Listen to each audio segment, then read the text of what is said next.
बहुत समय पहले की बात है। ऊंची पहाड़ियों के बीच बसा भरतगढ़ नाम का एक छोटा सा गांव था। उस गांव में आनंद नाम का एक आदमी अपनी बेटी अंजलि के साथ रहा करता था। आनंद बहुत ही गरीब पर मेहनती आदमी था। एक दिन वो अपनी बेटी के साथ जंगल में लकड़ियां लेने गया। कुछ गांव वाले भी उनके साथ थे। आनंद सूखी लकड़ियों की तलाश में घने जंगल की ओर चल पड़ा। अंजलि भी उसके साथ थी। गांव वालों ने हरे भरे पेड़ ही काट लिए, पर आनंद सूखे पेड़ की तलाश में था। अंधेरा होने वाला था और आनंद बूढ़ा होने की वजह से काफी थक गया था, इसलिए वो वहीं बैठ गया। अंजलि ने कहा। ताजी, आप यहीं पर बैठिए। मैं आगे जाकर देखती हूँ। शायद कोई सूखा पेड़ हमें मिल जाए। वो थोड़ी दूर तक गई, पर उसे कोई सूखा पेड़ नहीं मिला। वो लौटकर वापस अपने पिता के पास आ गई। तभी एक आदमी आनंद से गांव लौटने के लिए बोलने लगा। आनंद ने उसे थोड़ी देर रुकने के लिए कहा और बाकी गांव वाले लकड़ी लेकर गांव की ओर लौट गए। अंजलि ने बोला, काका जी, आप थोड़ी देर और रुक जाइए ना। पर वो आदमी नहीं रुका और चला गया। अंधेरा छा गया था, लेकिन अभी भी आनंद और उसकी बेटी को सूखी लकड़ियां नहीं मिली थीं। जंगल में आगे चलते चलते अब वो रास्ता भी भटक गए थे। अंधेरा होने के कारण उन्हें कुछ दिख नहीं रहा था, इसलिए आनंद ने जंगल में रुकने का ही फैसला किया और एक घने पेड़ के नीचे बैठ गए। कुछ समय बाद अंजलि ने कहा। ताजी, मुझे बहुत डर लग रहा है। आनंद ने कहा। डरो मत बेटा, मैं तुम्हारे साथ ही तो हूँ। और थोड़ी देर में सुबह हो जाएगी और हम घर लौट जाएंगे। अचानक आनंद के सीने में दर्द होने लगी और वो चीखने चिल्लाने लगा। अंजलि डर गई और अपने पिता से पूछने लगी। पिताजी, पिताजी, आपको क्या हुआ? अंजलि मदद के लिए इधर उधर भागी, लेकिन सुनसान जंगल में उसकी मदद के लिए कोई नहीं था। और जब लौटकर वो अपने पिता के पास पहुंची, उसने देखा उसके पिता की मृत्यु हो चुकी है।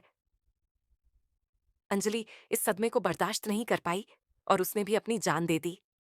लेकिन मरते मरते उसके मन में गांव वालों से बदला लेने की भावना थी। इसी के कारण उसे मुक्ति नहीं मिली और वो एक भयानक चुड़ैल बन गई।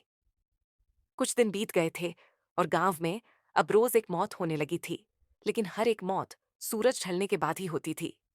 इसीलिए गांव वालों ने फैसला किया कि कोई भी अंधेरा होने के बाद अपने घर से बाहर नहीं निकलेगा। कई साल बाद गांव में एक लड़का लौटकर आया, जो गांव के ही सरपंच रामलाल का बेटा था। उसके पिता ने उससे कहा। बेटा, अंधेरा होने के बाद कोई भी अपने घर से बाहर नहीं निकलता। यही इस गांव का नियम है। लेकिन उस लड़के को ये जानने की जिज्ञासा थी कि आखिर अंधेरा होने के बाद कोई बाहर क्यों नहीं निकलता। और उसी रात घर वालों के सोने के बाद वो लड़का रात को घर से बाहर निकला। वो देखना चाहता था कि गांव में ऐसा क्या राज्य है। वो गांव से बाहर जंगल के पास आ पहुंचा, लेकिन उसे कुछ भी अजीब नहीं लगा। उसने सोचा कि वो घर जाकर सभी को बताएगा कि ऐसा कुछ नहीं है। वो अपने घर की तरफ लौट पड़ा। तभी उसे एक लड़की के रोने की आवाज सुनाई दी। उसने देखा तो उसे एक सुंदर लड़की दिखाई दी जो रो रही थी। उसने उससे पूछा कि तुम कौन हो और इतनी रात को यहाँ क्या कर रही हो? तभी उस लड़की ने कहा। मैं इस जंगल के उस पार से आई हूँ और मैं रास्ता भटक गई हूँ। तभी उस लड़के ने कहा। तुम मेरे साथ मेरे घर चलो। सुबह होते ही अपने घर लौट जाना। वो लड़की को लेकर चल पड़ा। आधा रास्ता ही हुआ था जब लड़के ने पीछे मुड़कर देखा तो लड़की उसके साथ नहीं थी। उसने इधर उधर देखा, पर उसे लड़की कहीं नजर नहीं आई और वो डर गया। वो जल्दी जल्दी अपने घर की ओर भागने लगा। तभी रास्ते में एक खौफनाक चुड़ैल से उसका सामना हुआ और चुड़ैल ने उसे मार दिया। अगले दिन गांव वालों को उस लड़के की लाश गांव के बाहर मिली।